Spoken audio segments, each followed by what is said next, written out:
March 23, 1942, Wright Field, Dayton, Ohio. Major Thomas Hitchcock climbed down from the cockpit of Spitfire Mark V, serial number BR-114, his flight suit soaked with sweat despite the cold Ohio morning. The British fighter had just been put through the most demanding performance evaluation the United States Army Air Force's technical staff could devise. Hitchcock, a veteran of the Lafayette Escadrille who had shot down 3 German aircraft in the First World War, removed his leather helmet and stared at the sleek fighter with something approaching reverence.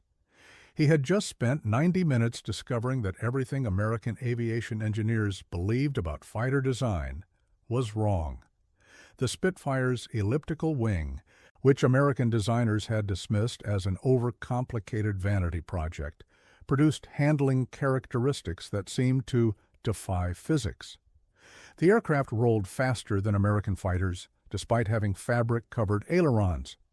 It turned inside the radius that mathematical models said was impossible.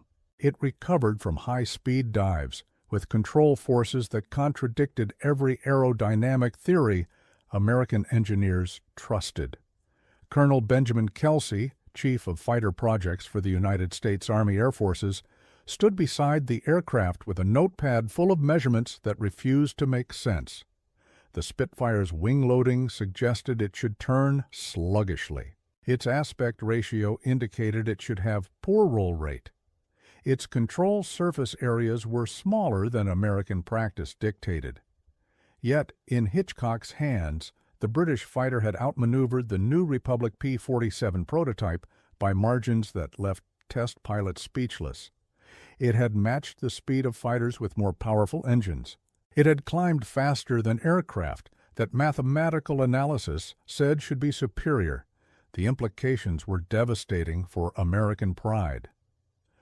For 3 years, United States aviation establishment had dismissed the Spitfire as a pretty but impractical design, an airplane built by artists rather than engineers. American experts had publicly mocked its curved wings as unnecessary complexity, its thin structure as inadequate, its entire design philosophy as fundamentally flawed. Now, with America at war and desperate for fighters that could match German and Japanese aircraft, those same experts were confronting undeniable evidence that British designers understood fighter aerodynamics better than anyone in the United States. More humiliating still, they were about to spend years trying to copy a design they had ridiculed, discovering that Reginald Mitchell's Spitfire contained secrets that American engineering couldn't replicate. The story of how America mocked Britain's Spitfire, then copied its deadliest secret, reveals the collision between mathematical theory and practical genius. The danger of assuming complexity serves no purpose, and the moment when American aviation establishment learned that sometimes the most beautiful solution is also the most effective. The Spitfire's origins traced back to 1934, when the British Air Ministry issued specification F-3734 for a new fighter to replace the aging biplane types then equipping Royal Air Force squadrons. Reginald Mitchell, chief designer at Supermarine Aviation, submitted a radical proposal built around the new Rolls-Royce PV-12 engine, later called the Merlin. Mitchell's design featured an elliptical wing platform unlike anything in military aviation. The wing's shape followed pure mathematical curves, starting wide at the root and tapering smoothly to thin tips. This configuration minimized induced drag while maximizing lift distribution across the span, creating the most aerodynamically efficient wing ever fitted to a fighter aircraft. American aviation engineers who saw early photographs of the Spitfire prototype in 1936 dismissed it immediately. The elliptical wing looked beautiful, but represented manufacturing nightmare. Building wings with compound curves required hundreds of precisely shaped ribs, complex forming dies, and skilled craftsmen who could shape aluminum sheets to exact contours. American design philosophy emphasized simplicity and mass production. Rectangular or trapezoidal wings could be built with straight ribs, simple tooling, and semi-skilled labor. The P-35 and P-40. America's frontline fighters in 1940 featured straightforward wing designs specifically chosen for manufacturing efficiency. Glenn Martin, founder of Martin Aircraft Company, examined Spitfire drawings in 1937 and declared publicly that the British had sacrificed practicality for aesthetics. The elliptical wing serves no purpose that simpler designs couldn't achieve. It's engineering for appearance rather than performance. We Americans know that good engineering looks clean and functional, not decorative. This assessment reflected deeply held American beliefs about engineering excellence. Form should follow function. Complexity indicated poor design. The simplest solution was usually the best solution. Mitchell's flowing curves seemed to violate all these principles. The Spitfire prototype first flew on March 5, 1936, with Geoffrey Quill at the controls. British test pilots immediately recognized they had something special. The aircraft handled beautifully, responded instantly to control inputs, and possessed flying qualities that exceeded anything in Royal Air Force service. But when technical data reached American observers, skepticism increased rather than decreased.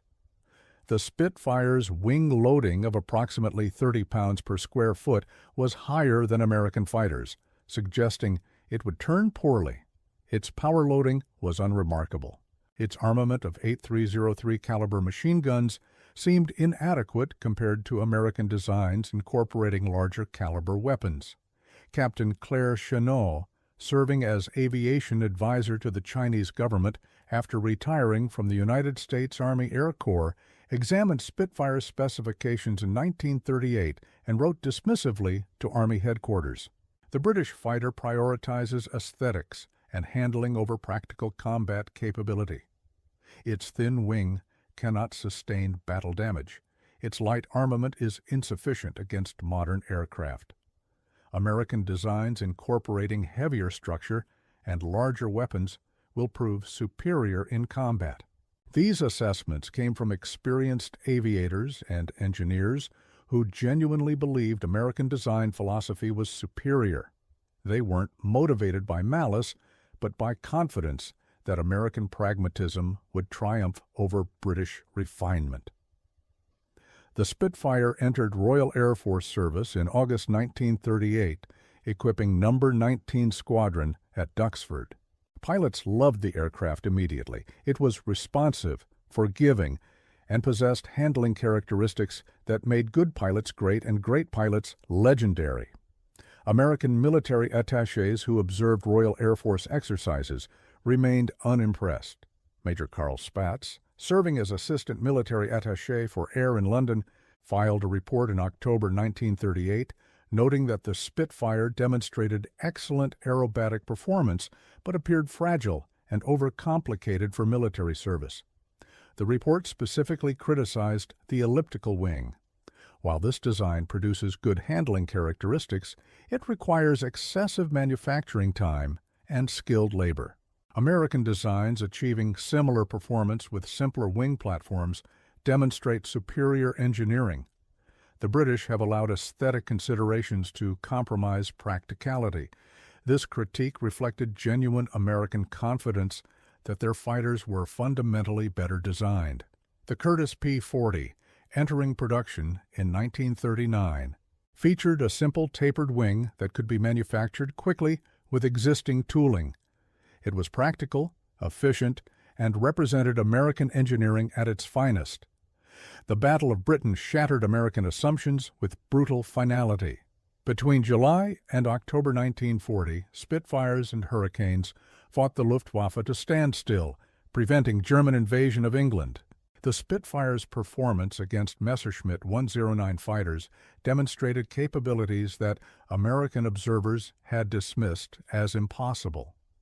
British pilots reported that Spitfires could turn inside 109s, maintain control at speeds where other fighters became unstable, and recover from damage that would destroy conventional aircraft. The elliptical wing's structural efficiency meant it could sustain battle damage and still fly. Its aerodynamic efficiency meant Spitfires routinely outmaneuvered opponents with theoretically superior performance. Lieutenant Colonel Tommy Hitchcock, now serving as Assistant Military Attaché for Air in London, witnessed Spitfire combat performance firsthand during summer 1940. His September report to Washington represented complete reversal of earlier American assessments. The Spitfire is the finest fighter aircraft currently in combat service anywhere. Its handling characteristics exceed all other types.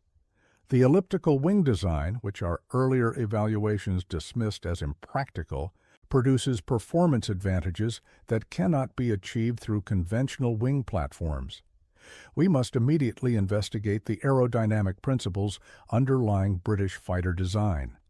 This admission that British design philosophy was actually superior humiliated American aviation establishment. For years, American experts had publicly declared that British fighters were overcomplicated and impractical. Now those same experts were acknowledging that British designers understood fighter aerodynamics better than anyone in the United States. But the real revelation came when American engineers began studying captured German reports on Spitfire performance. Luftwaffe Technical Intelligence had conducted exhaustive testing of captured Spitfires, trying to understand how the British fighter achieved its combat superiority. German engineers discovered what British designers already knew. The elliptical wing produced lift distribution closer to theoretical ideal than any other practical wing shape. This meant the Spitfire could achieve its maximum performance potential with minimum drag penalty. The wing's efficiency translated directly to combat advantage in every flight regime. More significantly, the elliptical shape allowed the wing to maintain lift distribution and control authority at extreme angles of attack, while conventional wings stalled progressively from root to tip.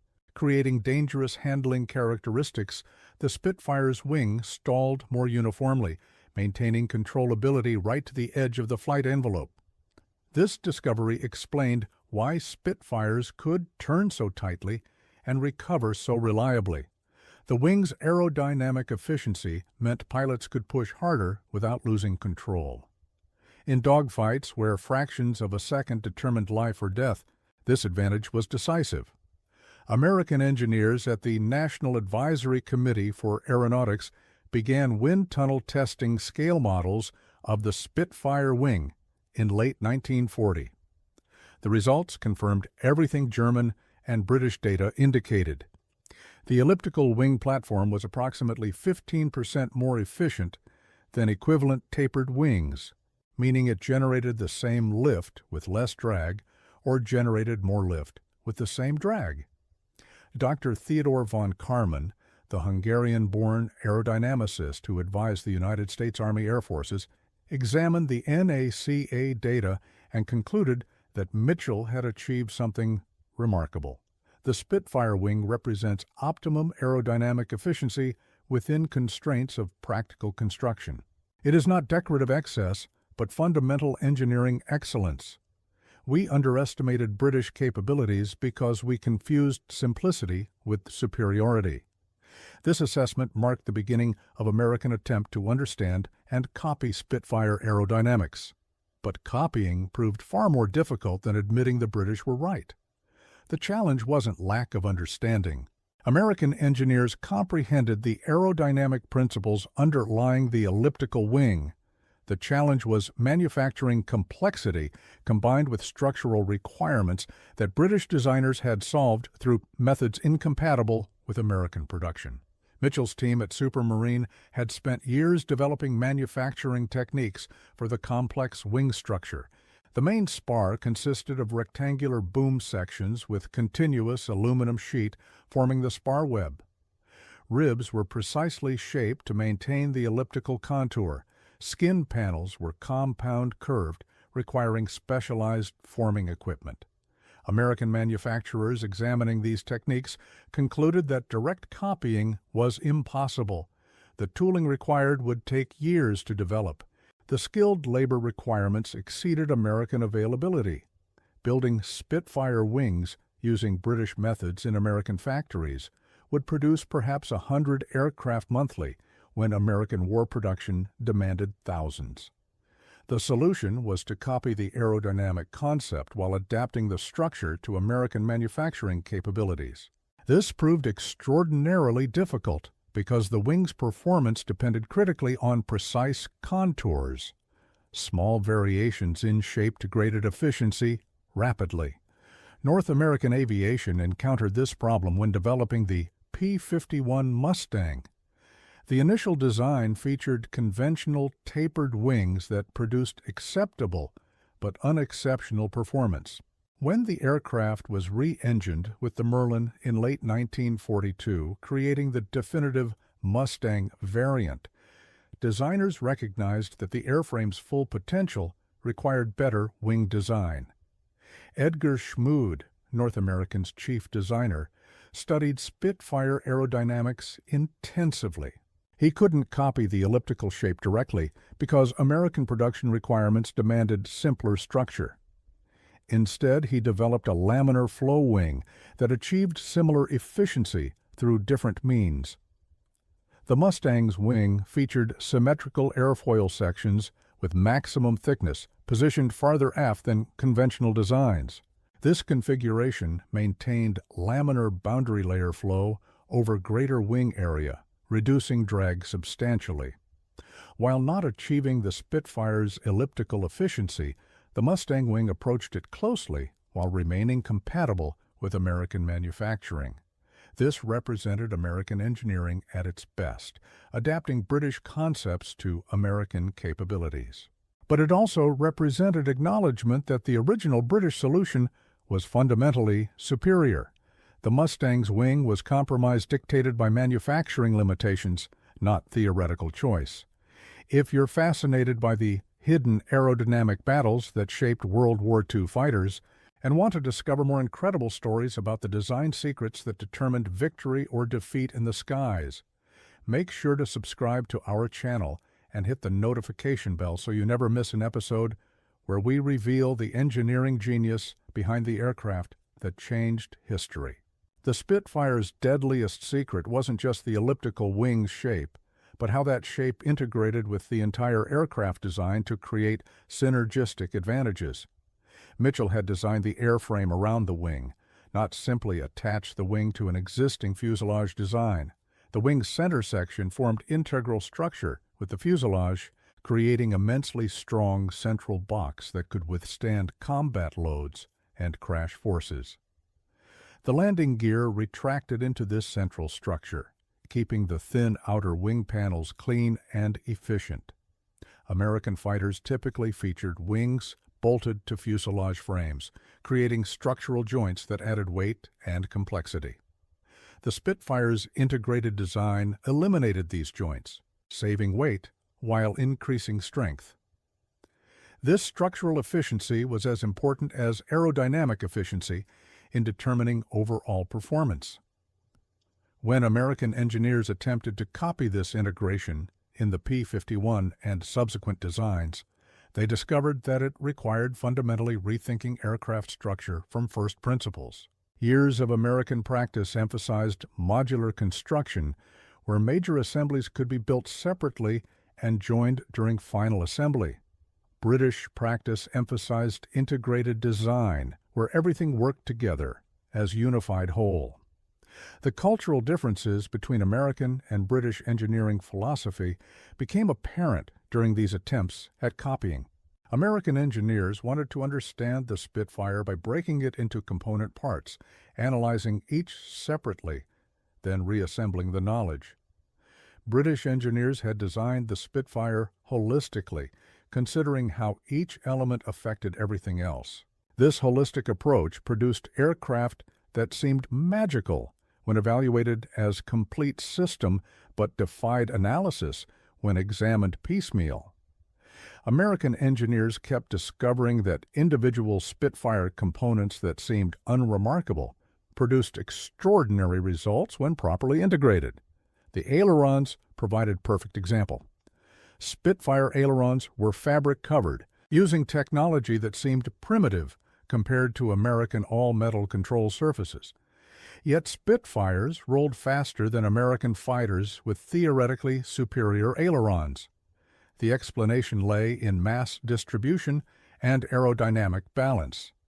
Mitchell had carefully positioned aileron hinge lines and shaped control surfaces to minimize control forces while maximizing effectiveness. The fabric covering was lighter than metal, reducing inertial loads and allowing faster roll acceleration. American designers, believing metal construction was inherently superior, couldn't understand why fabric-covered controls worked better. Only after exhaustive testing did they recognize that what mattered wasn't the material, but the total design integration. Mitchell had optimized everything together. American designs optimized individual components without considering interactions. By mid-1942, the United States Army Air Forces operated a captured Spitfire Mark V at Wright Field, subjecting it to testing that revealed the aircraft's secrets while simultaneously demonstrating how difficult those secrets were to replicate. Test pilots universally praised the Spitfire's handling, but engineers struggled to quantify exactly why it handled so well.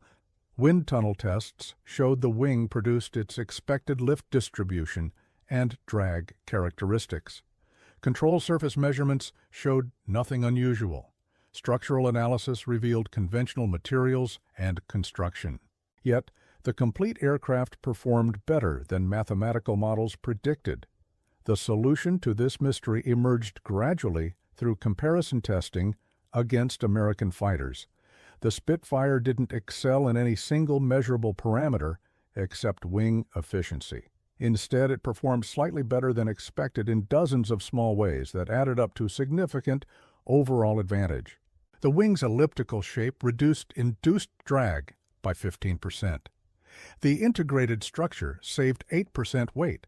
The carefully balanced controls reduced pilot fatigue by reducing control forces. The clean aerodynamic design reduced parasite drag by 5%. Individually, these advantages were modest. Collectively, they transformed the aircraft. This represented design philosophy fundamentally different from American practice.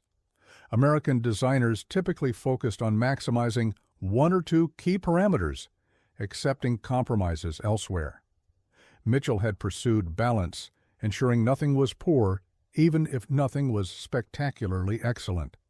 The result was aircraft greater than the sum of its parts, a concept American engineering culture struggled to accept. American designers wanted clear hierarchies of importance, quantifiable advantages, measurable superiority. The Spitfire offered subtlety and integration, advantages that emerged from countless small decisions all pointing toward same goal. Colonel Mark Bradley, who directed Wright Field fighter testing, wrote in June 1942 that attempting to copy the Spitfire was teaching American designers humility. We are learning that we underestimated British engineering sophistication. Their approach appears simple and even primitive in some respects, yet produces results we cannot match despite superior resources and more advanced analysis tools. This admission represented profound shift in American aviation thinking. Before the war, American confidence in their engineering superiority was absolute. The Spitfire demonstrated that excellence could emerge from different approaches, that American methods weren't the only path to success. The P-51 Mustang represented the fullest expression of American attempt to learn from Spitfire design principles. While not a direct copy, the Mustang incorporated lessons from intensive Spitfire study. The laminar flow wing achieved efficiency, approaching the elliptical wing through different means. The integrated structure borrowed Spitfire concepts adapted to American manufacturing. The careful aerodynamic refinement reflected British attention to detail applied through American methods. When the Merlin engine replaced the original Allison power plant, creating the definitive P-51B and subsequent variants, the Mustang achieved performance matching and, in some respects, exceeding the Spitfire. American designers had finally learned enough from British example to create world-class fighter. But the Mustang's success required copying not just the Spitfire's aerodynamics, but British design philosophy. North American engineers had to abandon their instinct to optimize individual parameters and instead pursue balance across all characteristics. They had to accept that beauty and efficiency were compatible, that flowing curves could be functional rather than merely aesthetic. Edgar Schmood acknowledged in post-war interviews that the Mustang's development was essentially an education in British design principles. We started thinking we knew better than the British. We ended up trying to match what they had already achieved. The Spitfire taught us that American confidence in our superiority was premature. This humility served American aviation well. Fighters developed later in the war, including the P-47 Thunderbolt, P-38 Lightning, and F-6F Hellcat, all incorporated lessons learned from Spitfire study. None matched the Spitfire's aerodynamic elegance, but all reflected improved understanding of how to integrate design elements for maximum effectiveness.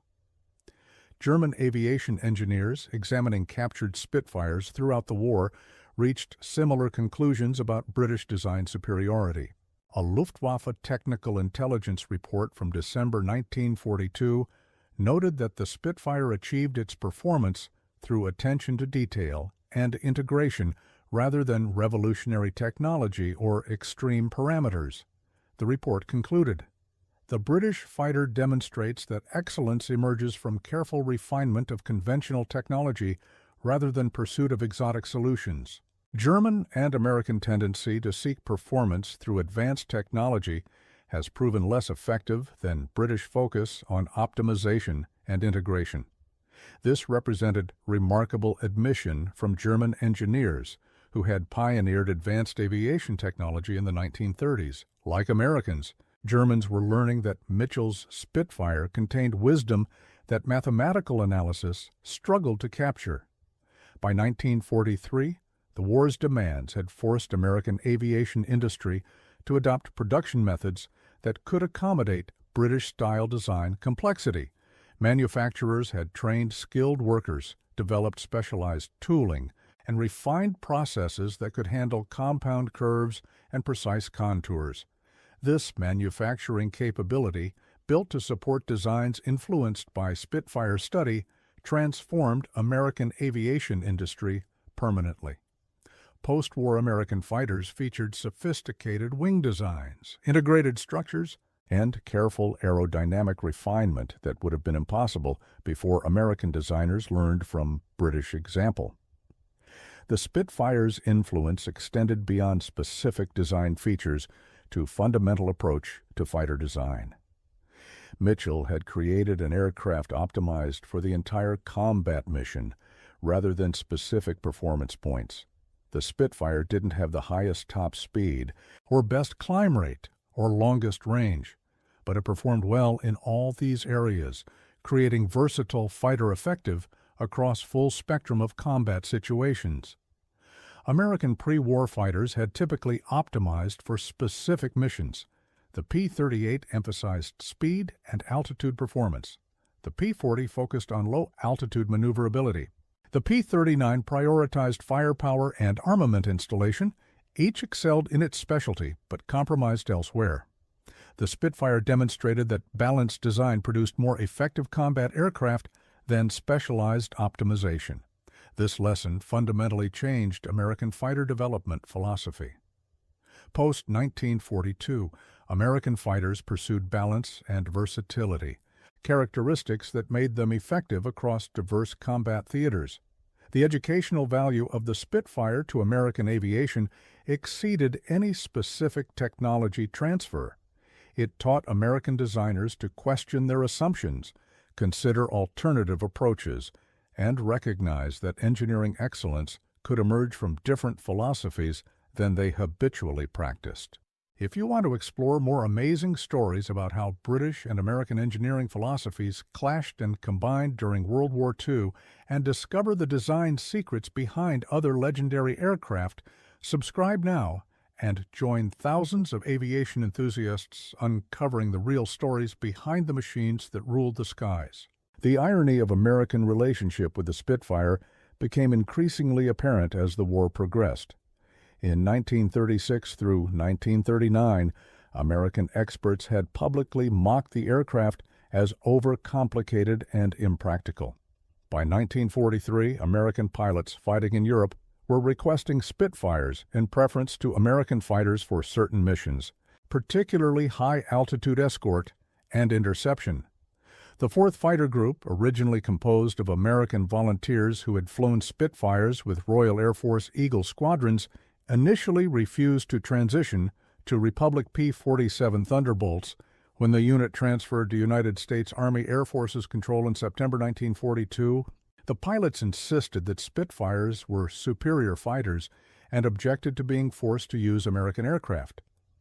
Only after months of operational experience did 4th Fighter Group pilots acknowledge that the P-47, while different from the Spitfire, was equally capable in its design role. But their initial resistance reflected genuine belief that British fighter design was superior, an assessment based on combat experience rather than theoretical analysis. Lieutenant Dwayne Beeson, who flew both Spitfires with the Royal Air Force and Mustangs with the United States Army Air Forces, told reporters in 1944 that the Spitfire remained the best dogfighting aircraft he had flown. The Mustang has better range, and the Thunderbolt has better high-altitude performance, but if I'm in a turning fight with a German fighter, I want to be in a Spitfire. Nothing turns like a Spitfire. These assessments from combat pilots validated what aerodynamic testing had already proven. Mitchell's elliptical wing design produced maneuvering characteristics that American designs couldn't match even after years of trying to copy British principles. The Spitfire's sustained production through the entire war, with the aircraft remaining competitive against German fighters through 1945, demonstrated the fundamental soundness of Mitchell's design. While American fighters were replaced by improved models every 2 to 3 years, the Spitfire evolved continuously through progressive refinements. The Mark IX Spitfire of 1943 bore little resemblance internally to the Mark I of 1938, yet retained the essential aerodynamic configuration that made the design excellent. American fighters typically required complete redesign to achieve significant performance improvement. The Spitfire's superior basic design allowed continuous improvement within the original framework. This evolutionary capability impressed American designers perhaps more than any other characteristic. A truly excellent design, they recognized, should accommodate improvement without fundamental change. The Spitfire demonstrated this principle perfectly. American fighters, optimized for specific performance points, could not evolve as gracefully. By 1944, American aviation establishment had fully reversed its assessment of British fighter design capability. Official United States Army Air Force's technical publications acknowledged that British aerodynamic research and fighter design were among the world's finest, equal or superior to American capabilities in most respects. This represented remarkable transformation from pre-war American confidence in absolute technological superiority. The Spitfire had taught humility, demonstrating that excellence could emerge from approaches different from American practice. The post-war jet age would see continued British influence on American fighter design. The swept-wing research that enabled supersonic flight came partly from British studies. The area rule that reduced transonic drag was anticipated by British aerodynamicists. American designers continued learning from British example, even as jet technology revolutionized aviation. But no post-war technology transfer matched the impact of the Spitfire revelation in 1940 through 1942. That moment when American aviation establishment confronted undeniable evidence that their pre-war assessments were completely wrong remained the most humbling experience in American aviation history. The statistics told part of the story. Spitfires shot down more enemy aircraft than any other Allied fighter, approximately 4,500 confirmed victories. Spitfire production exceeded 22,000 aircraft across all variants, more than any other British military aircraft. Spitfires served with air forces of 15 nations on every continent except Antarctica. But numbers couldn't capture the aircraft's true significance. The Spitfire represented a moment when American engineering culture confronted alternative approach that worked better than their own methods.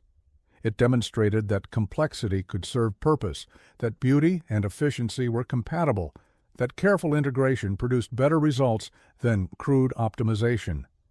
These lessons, learned painfully by engineers who had confidently dismissed British capabilities, transformed American aviation design philosophy. The fighters that won air superiority over Europe and the Pacific incorporated principles that American designers learned from studying the aircraft they had once mocked. The elliptical wing remained too complex for American mass production, but the principles underlying its excellence, aerodynamic efficiency, structural integration, careful optimization influenced every American fighter developed after 1940. American designers never again assumed their approach was inherently superior without validation through rigorous comparison. Reginald Mitchell died of cancer in June 1937, before his creation proved its worth in combat. He never knew that the Spitfire would become the most famous fighter aircraft in history, or that it would teach American and German engineers lessons in aerodynamic excellence that would shape aviation development for decades. But Mitchell would have appreciated the irony of American engineers struggling to copy the design they had mocked. As a practical engineer who valued results over theory, he understood that proof lies in performance rather than analysis. The Spitfire proved itself in the skies over Britain, in the deserts of North Africa, in the jungles of Southeast Asia, and in the air battles over Europe. That American designers spent years trying to match its performance validated Mitchell's approach. Beauty, in his design philosophy, wasn't cosmetic excess, but the inevitable result of doing everything right. The elliptical wing looked beautiful because it was aerodynamically optimal. The flowing lines looked elegant because they minimized drag. The whole aircraft looked graceful because every element was perfectly integrated.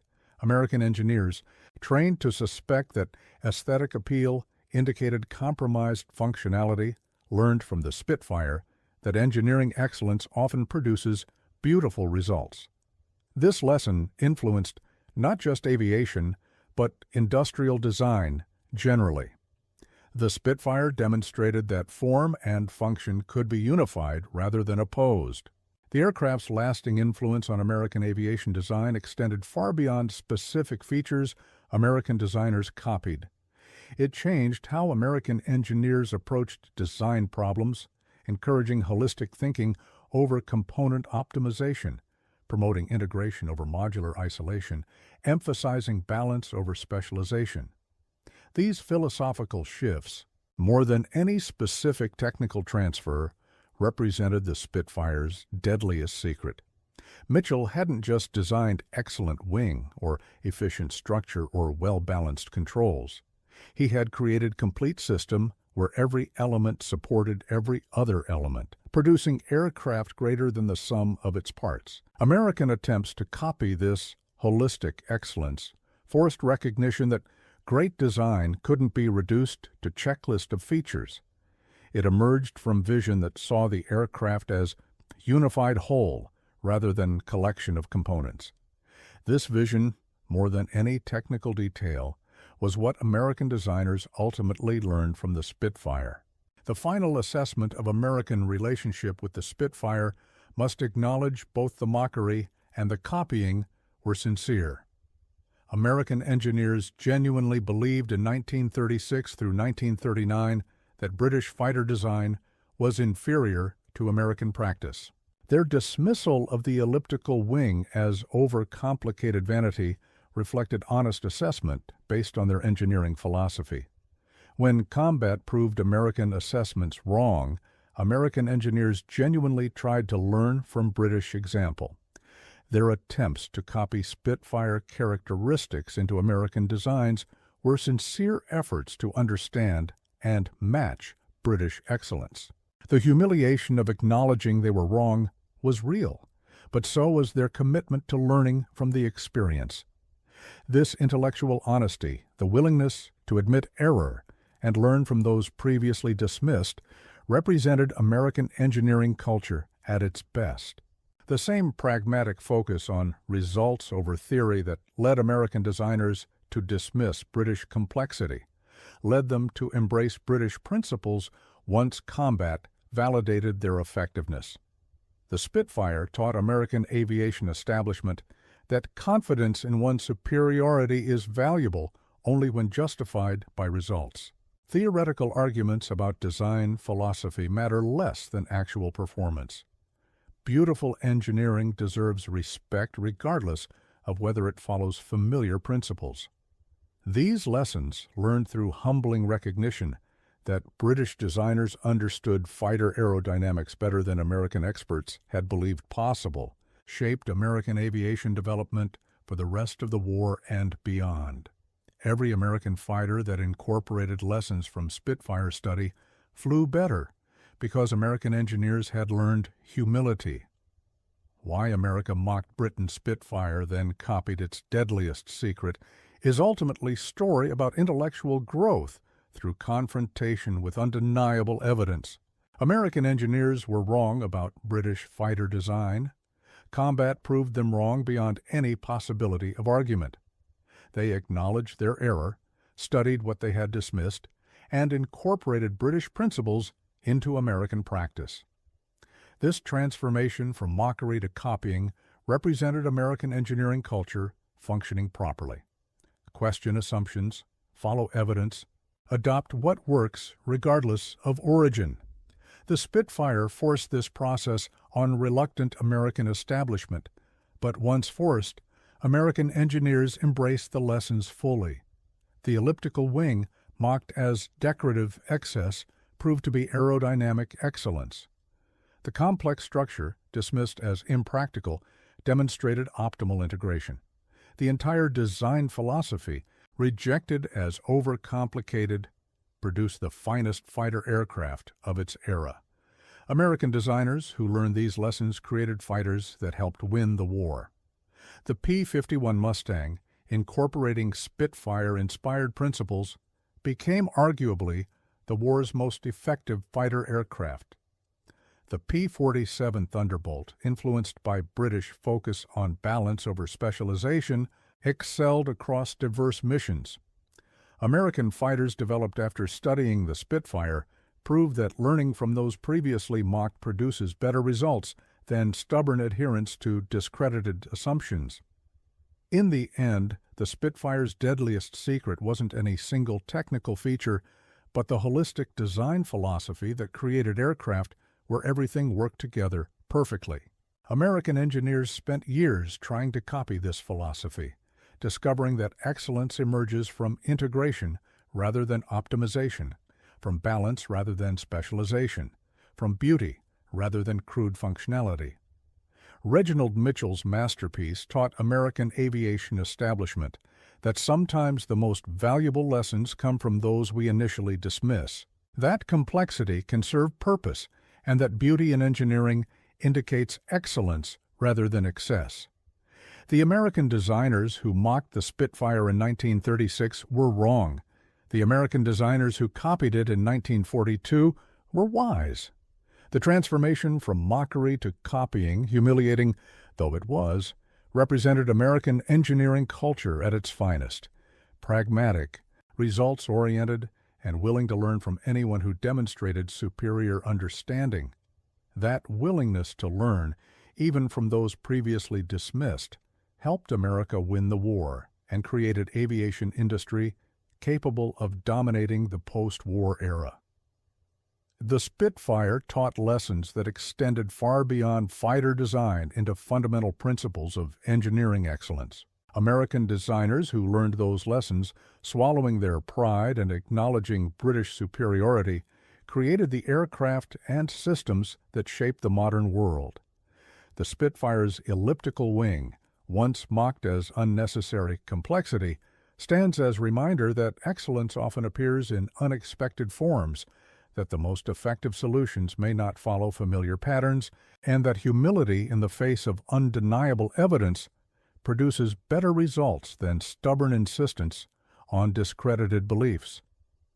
American aviation designers learned these lessons by studying the aircraft they had ridiculed, discovering that British understanding of fighter aerodynamics exceeded their own, and incorporating British principles into American practice.